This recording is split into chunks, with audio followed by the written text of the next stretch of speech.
उज़बिल्लाहिमिनश्शैतानिर बिस्मिल्लाहिर्रहमानिर्रहीम। ऐं इनायत अली मलिक जीअं असां सिंधी पढ़ूं पिया, सिंधीअ में शाइर ऐं अदीबनि खे डिस्कस कयूं पिया। लास्ट टॉपिक हो सैयद मीरान मोहम्मद शाह, ठीकु आहे। ऐं हिन जी थोरो तव्हां भले ओवरव्यू ॾिसी छॾियो। ही लास्ट वीडियो में मां तव्हांखे पढ़ायो ऐं उहा जेकॾहिं वीडियो तव्हां न ॾिठी आहे भले ॾिसो। ऐं हिकिड़ी गुज़ारिश आहे, जेकॾहिं तव्हां चैनल ते नवां आहियो त चैनल खे सब्सक्राइब कयो, ठीकु आहे। ऐं जेकॾहिं तव्हांखे पसंदि अचे थी तव्हां लाइक कयो ऐं अॻिते शेयर कयो। ऐं हिनखे थोरो हिन जा लास्ट में तव्हांखे ही मज़मून जा किताब ॿुधायाम मोहम्मद शाह जा, जीअं दिलि जी तलब थी वई, गंजी टकर जो शेर, बुलबुल ऐं बाग़ाई, पलंग जो शिकार। इहे छा आहिनि? इहे हिन जा किताब हुआ। दिलकशी ऐं रंगीनी हिननि जे जेको आहे किताबनि में हुई। अॼु जेको टॉपिक आहे उहो आहे मिर्ज़ा कलीच बेग। डायरेक्ट टॉपिक ते था अचूं। मिर्ज़ा कलीच बेग जी जेकी पैदाइश आहे उहो आहे 1853 में हिन जी पैदाइश थी आहे।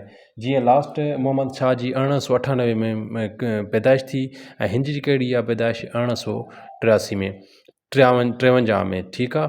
अहिड़ी तरह हिन जी जेकी वफ़ात आहे उहा आहे 1929 में हिन वफ़ात करे वियो। 1853 में पैदाइश थियो ऐं 1929 में मिर्ज़ा कलीच बेग वफ़ात करे वियो। अचूं था थोरो मिर्ज़ा कलीच बेग जे बारे में पढ़ूं। मिर्ज़ा कलीच बेग किथे वियो? मिर्ज़ा कलीच बेग वलद फ़रीदो बेग, हिन जे पीउ जो नालो हो फ़रीदो बेग, ठीकु आहे।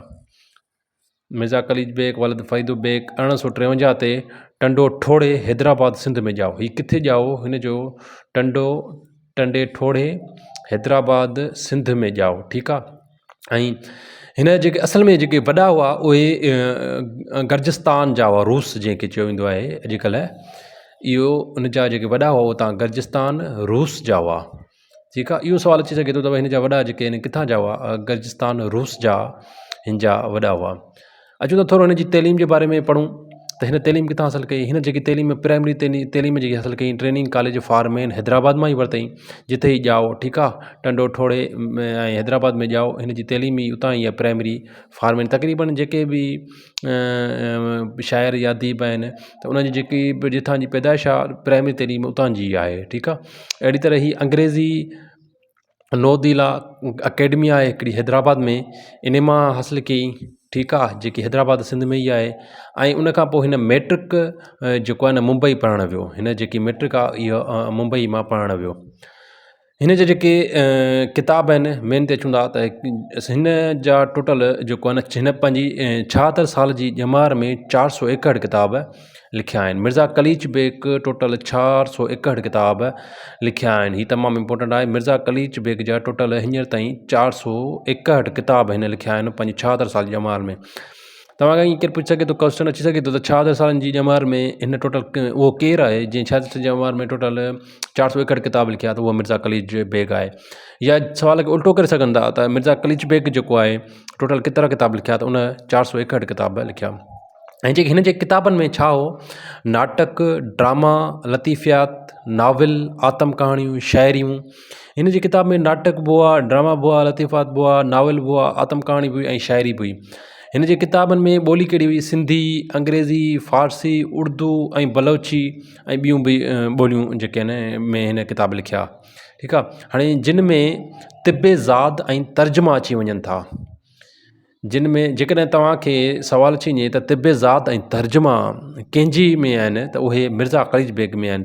तिब्बे ज़ाद ऐं तर्जुमा, ठीकु।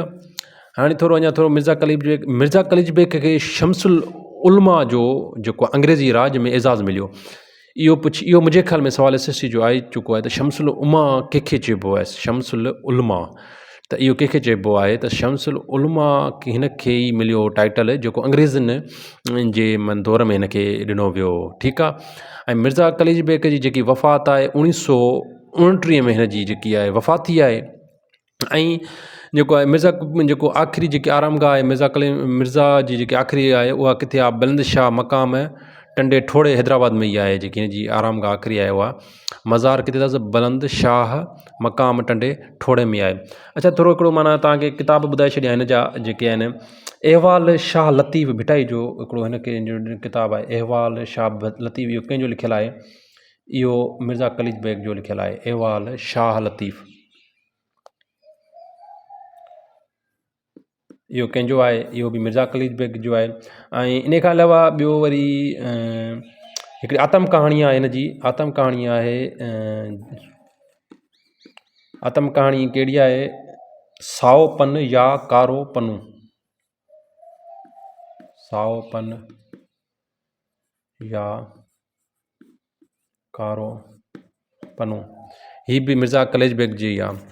ही थोरो इंट्रोडक्शन हो मिर्ज़ा कलेज बेग जो। तव्हांखे वीडियो पसंदि अचे त तव्हां लाइक कयो। इन खां बि अॻिते अञा असां पढ़ंदासीं ऐं अॻिते हली इन्हनि जा बि वरी किताब बि पढ़ंदासीं ऐं थोरो इन्हनि खे डिस्कस कंदासीं। ही मिर्ज़ा कलेज बेग को। सुभाणे वरी नए कंहिं शाइर अदीब सां जो डिस्कस कंदासीं। तव्हांजी महिरबानी, थैंक्स।